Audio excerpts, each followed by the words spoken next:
Shalom Bapak Ibu Saudaraku, sekali lagi Shalom, haleluya, terpujilah nama Tuhan. Kembali lagi kita bersama datang kepada Tuhan dalam ibadah doa malam lewat streaming pada saat ini. Kita percaya dimanapun kita pergi dan berada, Tuhan senantiasa juga ada dalam kehidupan kita, amin. Sama-sama kita mau satukan hati, kita datang kepada Tuhan, kita mau sembah Dia, kita berdoa. Terima kasih Bapa, terima kasih ya Yesus, Engkau baik dalam kehidupan kami. Di kesempatan yang indah saat ini Tuhan, kami datang di hadirat-Mu. Kami rindu menyembah Engkau. Kami rindu ya Roh Kudus memenuhi setiap kami dengan hadirat-Mu. Kami percaya Tuhan dari tempat kami masing-masing, kuasa-Mu mengalir bagi setiap kami. Dan ini hati kami, ini hidup kami siap menyenangkan-Mu Tuhan. Hanya di dalam nama Tuhan Yesus kami naikkan syukur kami hanya kepada-Mu. Sama-sama katakan, amin. Ku ada sampai hari ini, itu semua karena anugerah-Mu. Ku hidup sampai hari ini, semua karena kebaikan-Mu. Ku bersyukur, ku bersyukur, Kau selalu baik dalam hidupku. Ku bersyukur, ku bersyukur, selamanya ku menyembah-Mu. Ku ada sampai hari ini, ku ada sampai hari ini, itu semua karena anugerah-Mu. Ku hidup sampai hari ini, semua karena kebaikan-Mu. Ku ada sampai hari ini, itu semua karena anugerah-Mu. Ku hidup sampai hari ini, semua karena kebaikan-Mu. Ku bersyukur, ku bersyukur, Kau selalu baik dalam hidupku. Ku bersyukur, ku bersyukur, selamanya ku menyembah-Mu. Ku bersyukur, ku bersyukur, Kau selalu baik dalam hidupku. Ku bersyukur, ku bersyukur, selamanya ku menyembah-Mu. Ku bersyukur, ku bersyukur, ku bersyukur, Kau selalu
segenap hati kami.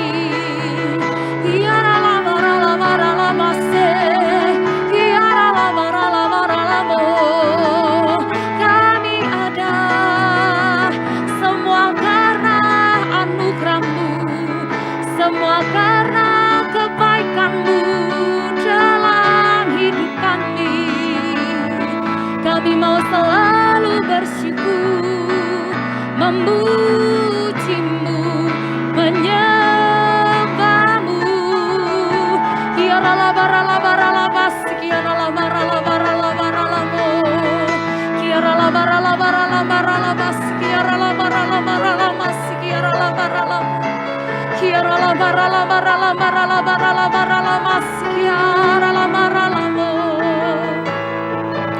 Haleluya,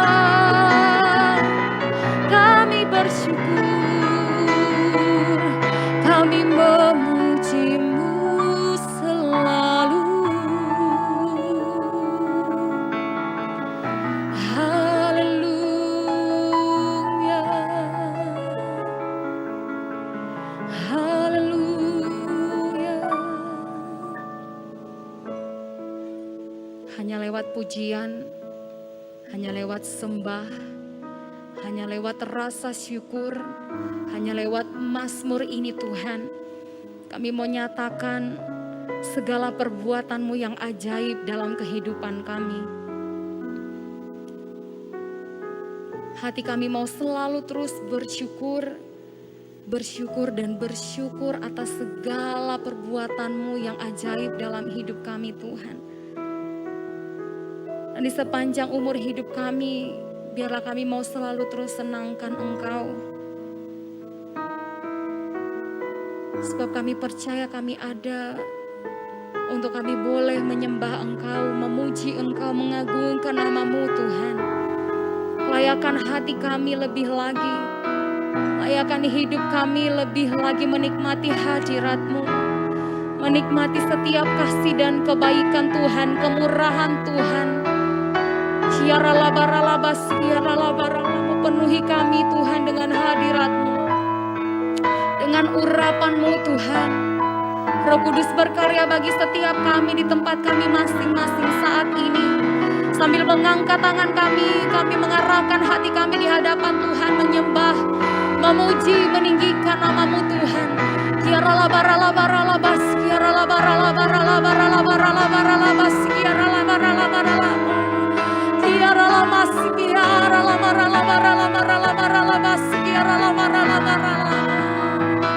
Kami sembah,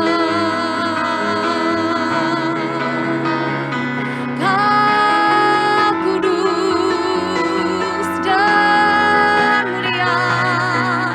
Haleluya, kami tinggikan Engkau Tuhan, kami sembah Engkau, kami puji nama-Mu selamanya. Ya ralabas, ya ralamaralamo, ya ralamaralabas, ya ralamaralamaralamas, ya ralamaralamo, ya ralabaralamaralamaralamaralamaralamaralamas, ya ralabaralamaralamas. Ya ralabaralabaralabaralamaralamas, ya ralamaralamaralamas. Ya ralabaralabaralamas, ya ralamaralamas. Terima kasih Tuhan. Dengan penuh ucapan syukur kami datang di hadapan-Mu. Kami rindu memuji, meninggikan nama-Mu Tuhan. Terima kasih ya Bapa. Terima kasih. Ku bersyukur padamu Tuhan, buat kasih setia-Mu di dalam hidupku. Anugerah-Mu besar bagiku, di setiap langkahku ku memuji-Mu, ku bersyukur bersyukur padamu Tuhan, buat kasih setiamu di dalam hidupku.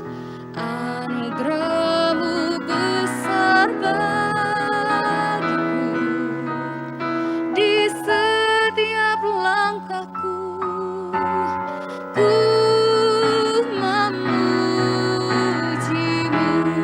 ku bersyukur padamu Tuhan, buat kasih setiamu di dalam hidupku.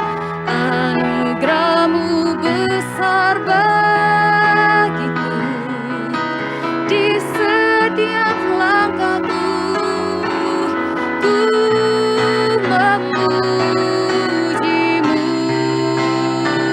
Kami bersyukur Tuhan, ku bersyukur padamu Tuhan, buat kasih setiamu di dalam hidupku.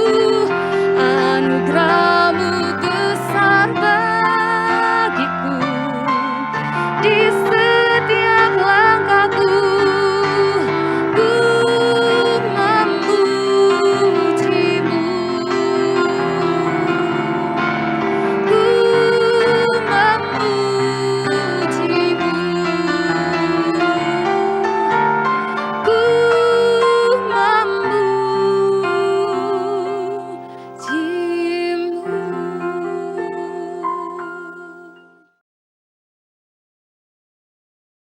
Saudaraku yang kasih dalam Tuhan, mari kita akan mulai dengan ibadah doa malam kita.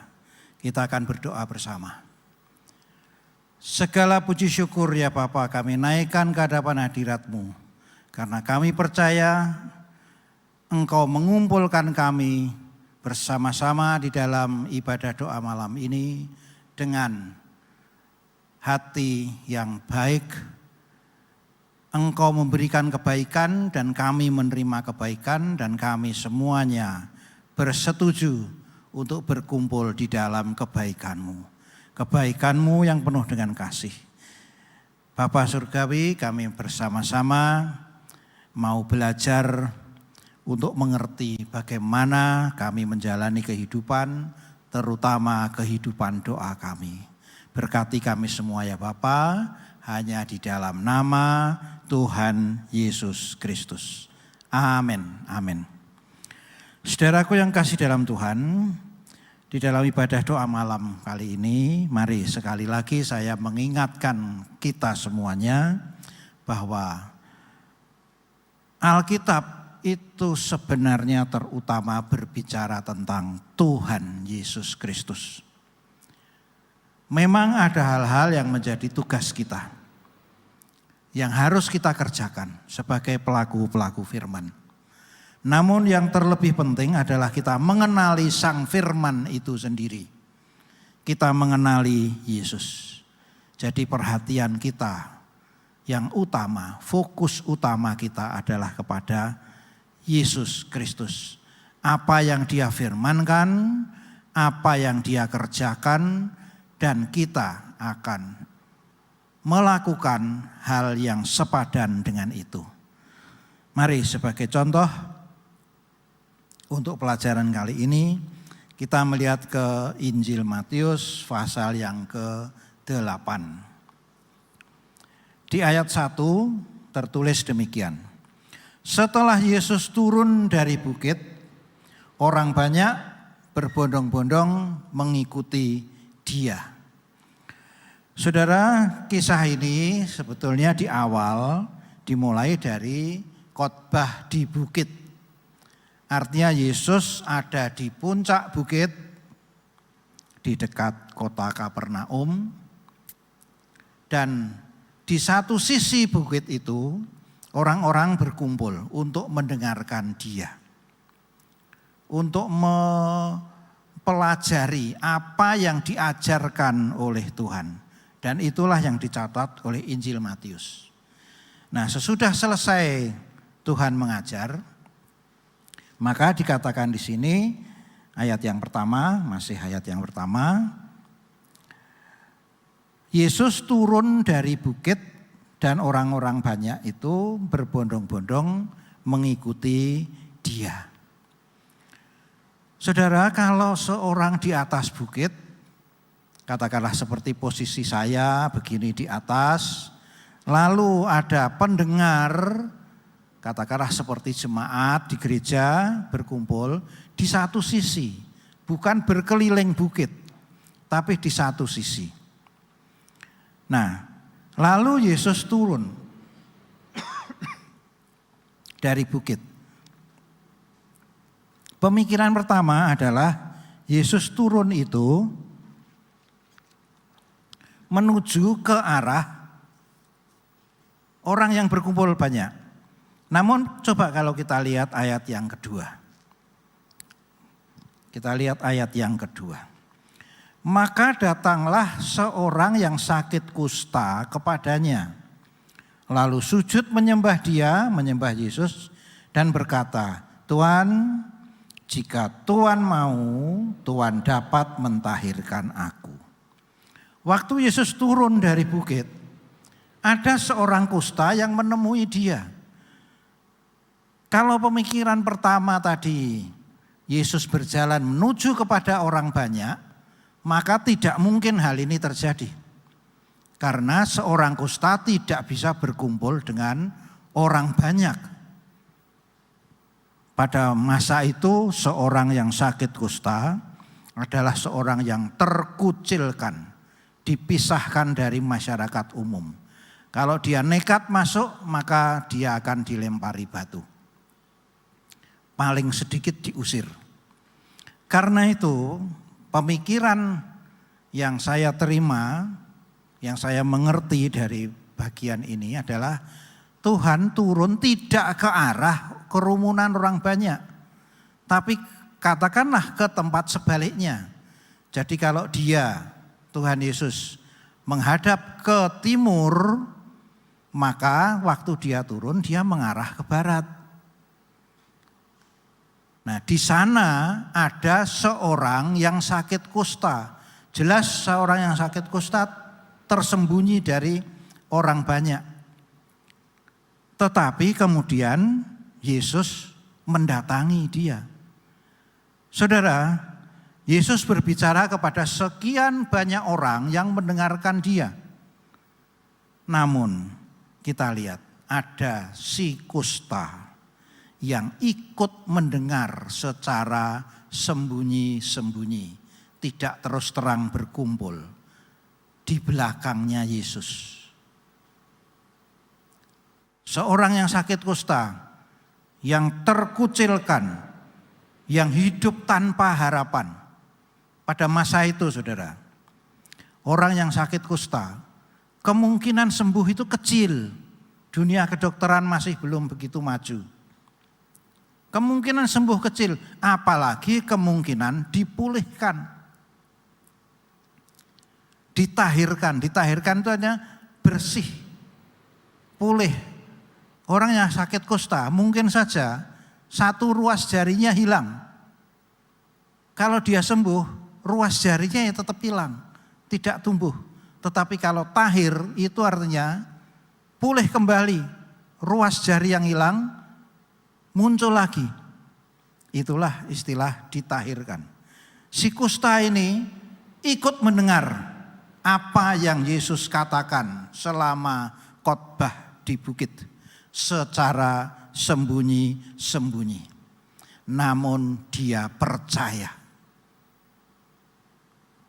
Si kusta ini percaya. Sembunyi-sembunyi. Tidak banyak orang tahu. Saya kira Tuhan mungkin tahu. Maka pada waktu Yesus turun dari bukit, dia menuju ke arah si kusta ini. Makanya dia turunnya Yesus itu ke sebaliknya dari kehadiran orang banyak. Makanya orang yang banyak yang berbondong-bondong ini mengikuti naik bukit dulu, makan waktu yang lebih lama. Maka ada waktu, ada kesempatan Tuhan Yesus secara pribadi melayani si kusta secara pribadi.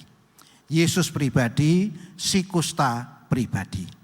Dan orang yang didatangi oleh Yesus ini, si kusta ini, sujud menyembah. Seorang yang tahu dirinya tidak berdaya, tidak mempunyai kemampuan apa-apa, tidak ada pengharapan untuk diterima masyarakat umum, didatangi oleh Yesus, bertemu dengan Yesus. Karena itu dia sujud menyembah, dan di hatinya ada satu permohonan. Permohonan tertinggi yang dapat dimiliki oleh seorang yang sakit kusta adalah bukan hanya sembuh. Sembuh pun dia tidak diterima dengan baik. Sembuh pun dia tidak mungkin datang ke bait suci untuk berdoa. Karena masuk ke bait suci harus seorang yang utuh. Maka keinginan terbesar dia pasti adalah disembuhkan total atau dipulihkan, ditahirkan. Karena itu permintaannya adalah, Tuhan, jika Tuhan mau, Tuhan dapat mentahirkan aku. Inilah permintaan si kusta. Dia tahu, dia percaya dari apa yang dia dengar secara pribadi kepada Tuhan Yesus ini, kepada Yesus yang tadi berbicara dia dengar. Maka Tuhan mampu, Yesus mampu menyembuhkan dia. Yesus mampu mentahirkan dia. Yang dia masalahkan bukan kemampuan Yesus, tetapi kemauan Yesus, kehendak Yesus. Inilah yang dimasalahkan. Karena itu permintaannya adalah, jika Tuhan mau, Tuhan dapat mentahirkan aku. Inilah yang menjadi keinginan hati si kusta. Dan apa yang terjadi? Kita lihat ayat yang ketiga. Dikatakan, lalu Yesus mengulurkan tangannya, menjamah orang itu dan berkata, aku mau, jadilah engkau tahir. Seketika itu juga tahirlah orang itu daripada kustanya. Saudara yang dikasihi Tuhan, inilah hati Yesus. Inilah Yesus yang kita sembah. Bagaimana dia melayani orang-orang yang hatinya lapar dan haus akan Tuhan. Yang hatinya ingin pemulihan. Yesus mendengar permohonan ini. Yesus mau melakukannya. Dan Yesus bertindak. Bertindak apa, saudara? Yesus dikatakan mengulurkan tangannya, menjamah orang itu. Masyarakat umum, seorang yang sakit kusta, tidak seorang pun mau menjamah karena takut tertular. Namun Yesus, sang kebenaran itu, sang kudus itu, sang pengasih itu, dia mengulurkan tangannya, menjamah, bukan hanya dari jauh, tetapi menjamah, memegang orang ini. Maka pemulihan menular kepada yang sakit. Pemulihan Yesus menular kepada kita yang mau datang kepada Dia, mau sujud menyembah kepada Dia, dan menerima uluran tangannya yang penuh dengan kasih. Dan hasilnya adalah mujizat. Dia dipulihkan. Saudaraku yang kasih, di sekitar kita, bahkan mungkin diri kita sendiri. Paling tidak saya harus mengaku, pada suatu ketika saya menyadari bahwa ada kusta pada kita. Mungkin bukan kusta fisik, bukan kusta jasmani seperti si orang yang sakit kusta ini. Tetapi ada kusta rohani. Sesuatu yang melekat pada diri kita, yang tidak mampu kita lepaskan secara pribadi. Banyak orang-orang yang tahu ada sesuatu pada dirinya, pada kebiasaannya, pada sifatnya, pada karakternya yang tidak bisa dia lawan sendiri. Satu-satunya pengharapan adalah datang kepada Yesus, sujud kepada Dia dan memohon pemulihan dari Tuhan Yesus Kristus. Dan Tuhan mau melakukan, Tuhan menjamah kita semuanya. Inilah yang seharusnya menjadi doa kita. Dan mungkin kalau kita menyadari bahwa orang-orang sekitar kita, terlebih lagi orang yang kita kasihi, mempunyai sesuatu yang semacam ini, semacam kusta, tetapi bukan fisik. Kusta di dalam hal-hal yang rohani mungkin. Kita dapat memohon, menolong dia untuk memohon supaya Tuhan turun tangan untuk menjamah dia. Inilah saudara yang seharusnya menjadi beban doa kita. Banyak orang-orang di sekitar kita.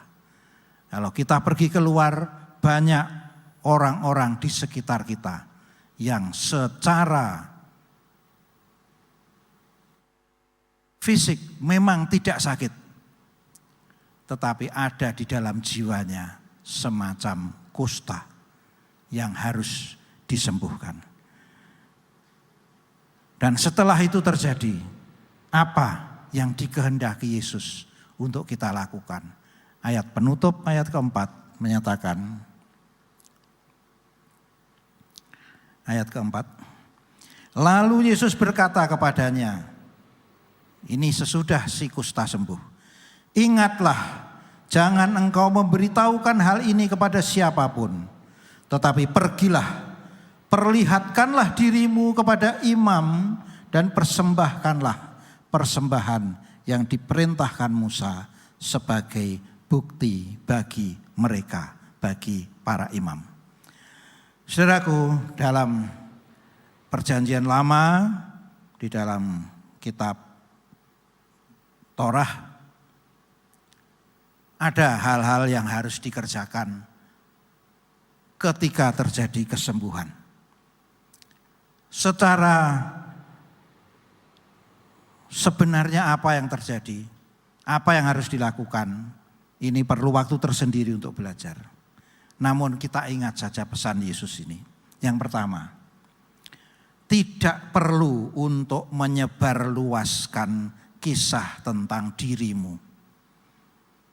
Saya disembuhkan, dipulihkan dari sesuatu yang dulu seperti kusta bagi jiwa saya. Saya tidak perlu untuk menyebarluaskan hal itu. Kenapa? Karena bisa menjadi salah fokus. Lalu terpusat pada diri saya, tidak terpusat kepada Tuhan. Jadi biarlah itu diri sendiri. Saya sampaikan ucapan syukur hanya kepada Tuhan.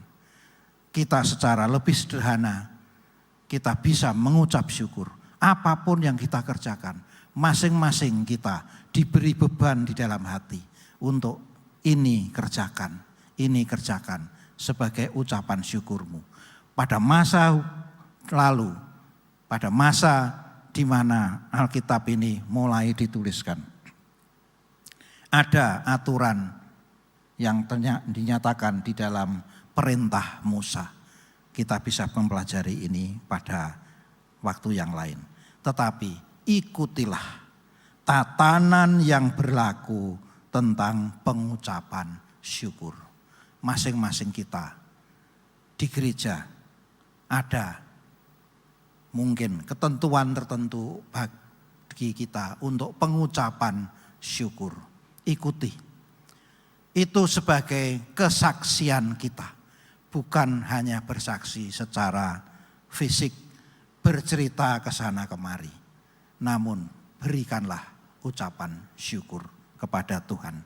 Dengan demikian, maka hanya nama Tuhanlah, nama Yesuslah yang dipermuliakan di atas segalanya yang kita kerjakan.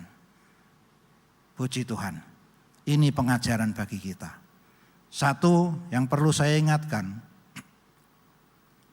berdoalah untuk hal-hal yang merupakan kusta jiwa kita.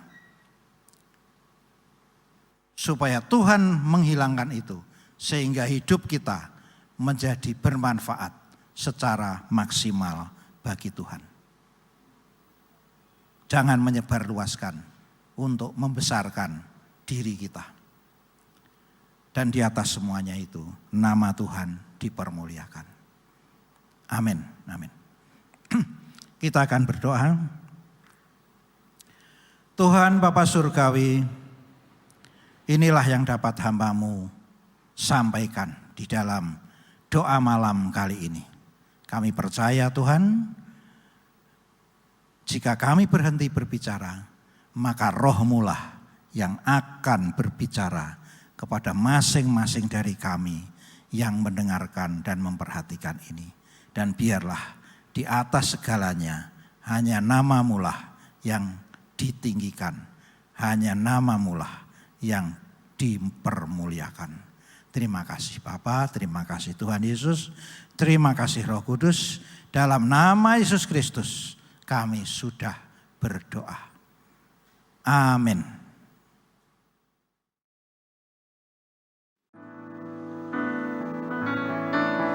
Semua karena anugerahnya diberikannya pada kita. Semua anugerahnya bagi kita bila kita dipakainya.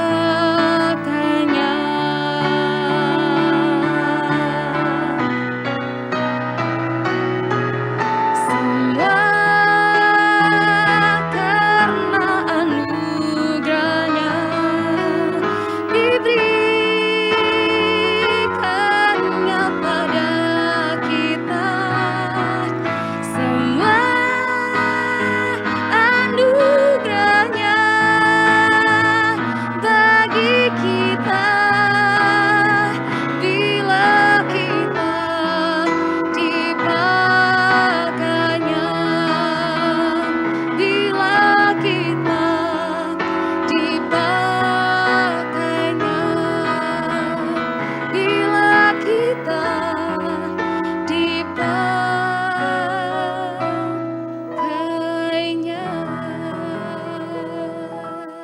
Terima kasih Tuhan atas kebaikan-Mu, Kau telah pimpin kami untuk menyelesaikan doa malam di malam hari ini. Dan kami percaya Kau akan terus memberikan kekuatan bagi kami Tuhan melalui firman-firman-Mu yang disampaikan dalam doa malam ini. Kami percaya Tuhan, apapun yang terjadi di depan kami tidak akan gentar dan takut karena kami percaya Tuhan. Sampai saat ini Tuhan, sampai hari ini Tuhan, Kau tetap melihara kami. Kau tetap menjaga kami, melindungi kami. Untuk itu kami akan terus makin percaya kepada Engkau. Karena kami tahu Tuhan, perlindungan-Mu sempurna bagi kami anak-anak-Mu. Pimpin kami, berikan pengertian lebih lanjut kepada kami, dan kami siap dipakai untuk alat kemuliaan nama-Mu.